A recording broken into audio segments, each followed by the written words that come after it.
Hey everyone, Rob from Southgate Media Group here. Before we get started with this podcast, we have a quick message. If this is your first time checking out the show, we love that you found us and we really hope you enjoy it. What we have to say is for the subscribers. If you enjoy our shows, would you please donate to help keep these going? We don't want to have to put traditional ads on these shows, but this does cost money.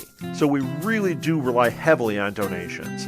To make a donation to the show, please go to our website, www.southgatemediagroup.com. Go to the page for the show, and in the upper right-hand corner is a donate button. It takes you right to PayPal, and you can donate whatever amount you want. Thanks a lot for listening, everybody. And now, on with the show.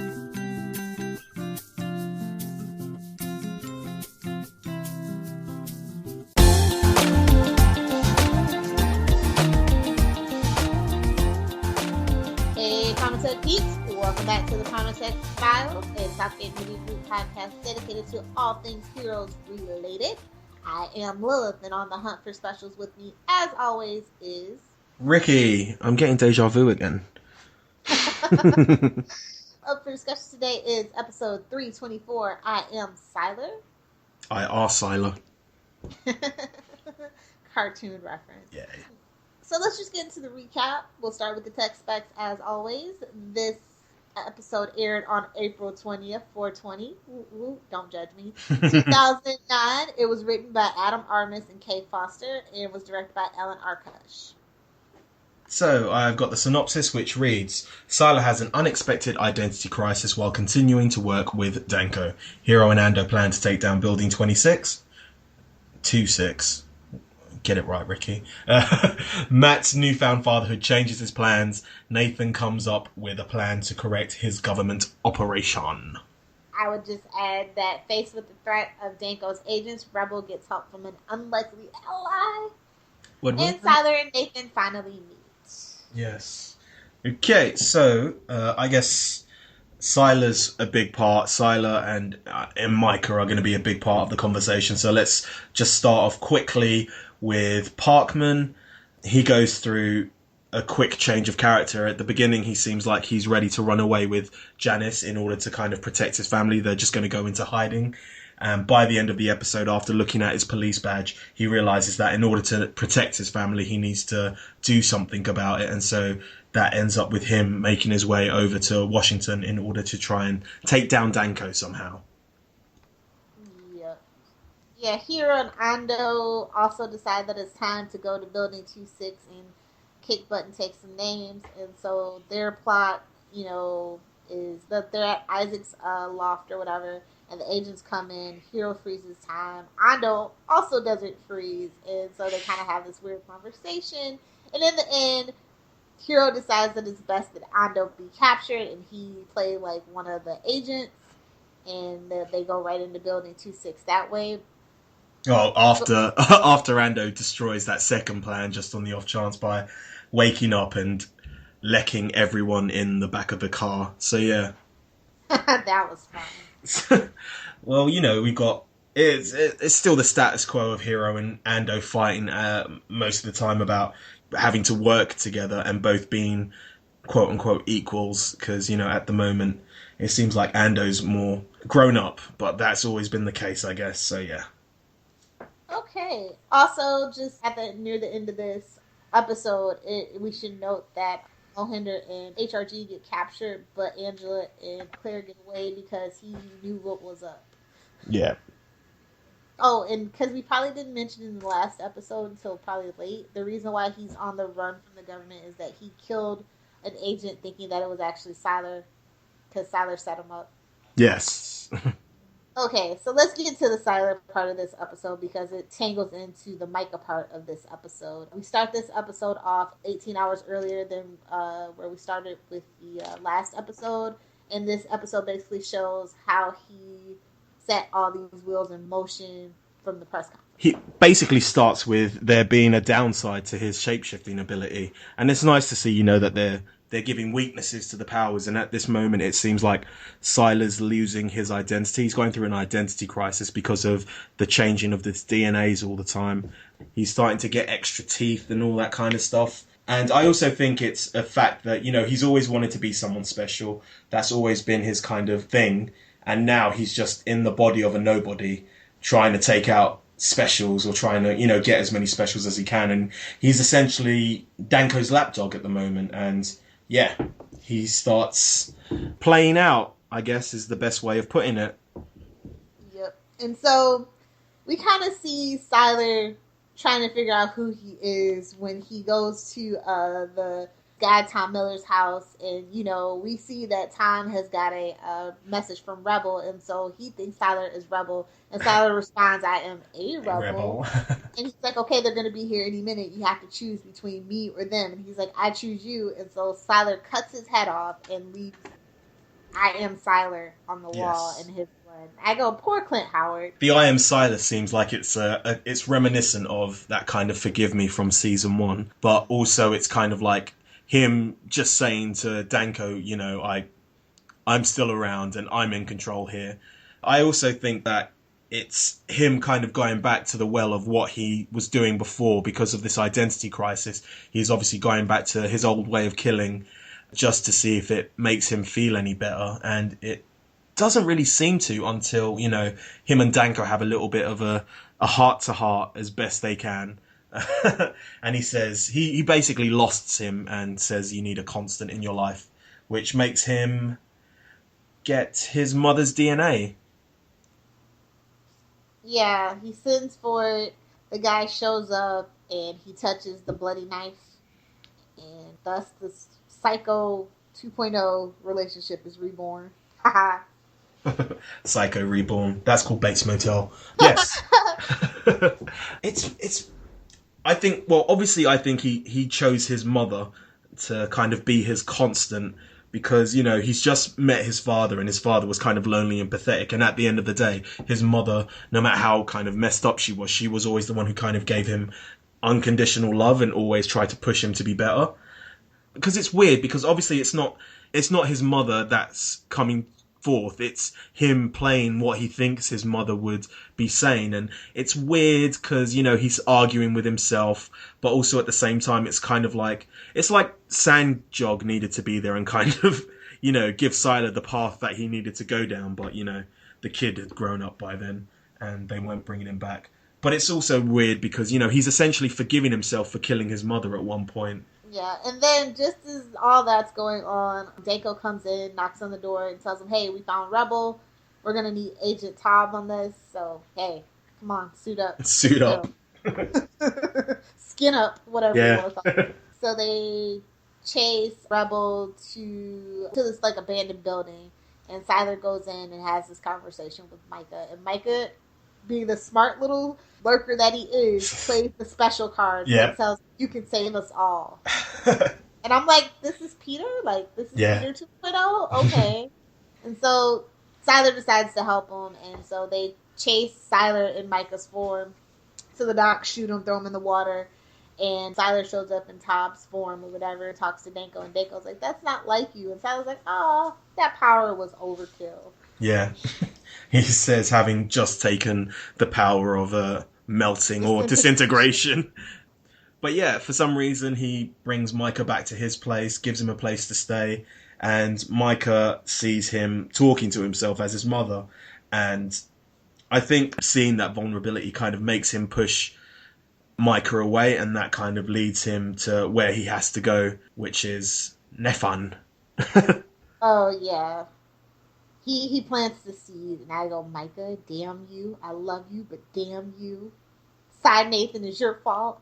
So, yeah, what happens after that? Nathan arrives at his office with the gun, so it's when he gets shot in the back. Oh, yeah, and then he starts chastising Nathan about his privileged life, and he's like, "I don't understand why you want to destroy the one thing that makes you special." Yeah. The question we've all been asking ourselves. Yeah, but then, Danko shows up, sticks him in the back of the head with a knife. Sylar falls to the ground and looks up and says that hurt after pulling the knife out, and we kind of get the revelation that he hasn't died. And that's how it ends. To be continued. Dun, dun, dun. So yeah, best character. I am probably going to go with Sylar. I like seeing vulnerable Sylar.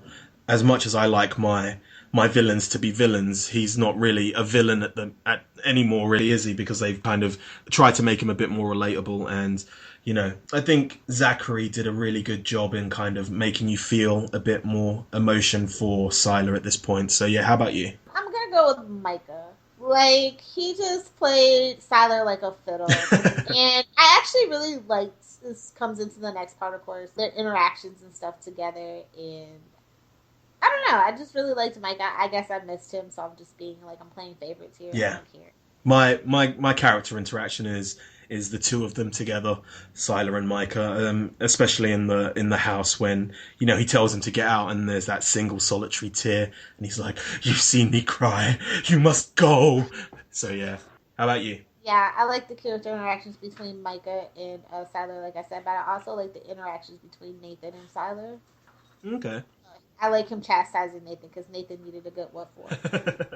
So what's next? Do you have any particular scenes that you want that stand out for you? The nosebleed scene between Hiro and Ando. Yeah. Well, you get plenty more of that. Yeah, you do. But it was like the first time that I saw some genuine concern, and it's like Ando's being that good friend again because they had been building that whole rift between them.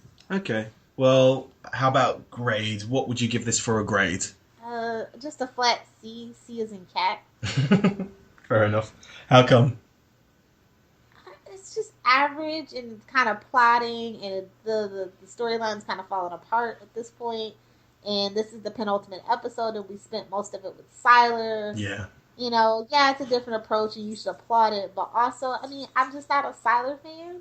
I can understand his good points, but I don't know, just the far and few between for me. So it was a weird way to spend your penultimate episode. Yeah, I'm gonna go with a C plus. Just I like the idea of having a character kind of centric episode for your penultimate episode. So yeah, I also think it tells you where you're going kind of in the last episode. I'll just leave it at that. So trivia: the title card of this episode has the name of the episode written in blood instead of the conventional white text. This is the third episode not to go with the traditional white font. It's the first episode where Sylar and Nathan meet face to face, and also the first interaction between Sylar and Micah. So yes, let us move on to the graphic novels, or graphic novel. I have One Good Hero, which is basically a Peter episode. It's him chasing after his brother flies off, and it's all his thoughts, and he thinks that Nathan always charges in without thinking, and that's why that's put them in this position. He's nearly captured, and while he's been tased or whatnot, he realizes that he needs Nathan because Nathan has always pushed him, but also at the same time Peter has always been there to kind of push Nathan ahead, and it ends up with him trying to find his brother again, escaping and trying to find his brother. Yeah, this issue was written by Oliver Grigsby. The art was by Michael Gados, and the Easter egg was a behind-the-scenes photo of Sylar. So, we are going to go on to Nowhere Man, the Webisodes series, starring your not-so-favourite character, Eric Doyle. Hashtag rapey Doyle. So the first episode is called Puppet Master, and it starts off with him. He's sending a video diary to who he calls Barbie, and we know as Claire. He basically tells her that he's trying to change, but whenever, he's angry or scared, the power kind of takes over, which kind of feels a bit reminiscent to Sylar and the Hunger. He lets us know that he's been fired from his job because he uses power to make a woman shut up, apparently. And he was arrested, and now he has a temp job, which is basically at a copy kingdom. His boss, Kyle, is a jerk, and we meet Lauren, who he awkwardly flirts with before Kyle kind of stakes his claim on her. We realise that, because Doyle has been arrested, he needs a statement of character from Kyle, and they're talking, and Kyle is shredding something, and it ends with, will Doyle make him shred his hand? Move on to episode 2, called Statement of Character, and it starts off with a flashback to level 5, and we realise, obviously Doyle doesn't want to go back to jail because, of the experience he had in level 5. Kyle tells him that he's going to write him a good statement of character, but only if Doyle runs like meaningless errands for him. Kyle lashes out at Lauren, and Doyle makes Kyle hit himself in the head with a golf club. And that moves on to Nowhere Man 3, which is called Pulling the Strings. And it's basically just Lauren and Doyle at the hospital waiting on, the results of what happened to Kyle. He's talking to Lauren, and essentially he tells her that, he has a power without really saying it. And then at the end, Kyle walks out of the hospital, takes Lauren with her. He's about to do some nasty things to her, and Doyle uses his powers to protect her, which leads us on to episode 4 called A New Beginning. And it turns out that Lauren has wrote the statement of character for Doyle, and she also got a video from Kyle sending a very remorseful, like, "oh, please forgive me" kind of thing. And Doyle ends up going home, and we find Kyle in his cupboard. He tells him never to threaten a woman again, or he will find him, and then makes him walk out the door.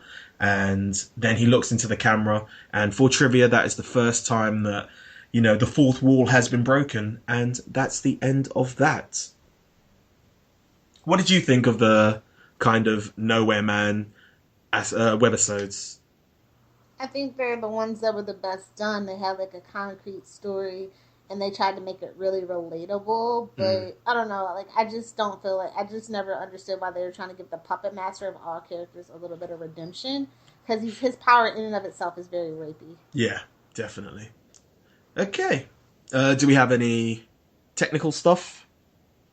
Yeah, these episodes were written by Tim Kepler and Jim Martin, and they were directed by Chris Hanada and Tanner Kling. Okay. So yeah, cool. Now I've got the live tweeters. They were the people who were tweeting, retweeting, or faving during the episodes. We have Echo Uniform 69, Liz _@heart, JG _Etty, Juan Pablo X _X, English Idiot 101, and Soft _Guitar 60. Thank you very much. Looks like it's time for some shameless plugs and self-promotion. We'll start with the show contact info. We here at Primatech Files love listener feedback. If you would like to get a hold of us, we have a ton of ways. You can email us via primatechfiles@gmail.com. You can leave us a private message or interact with our posts over on facebook.com/primatechfiles.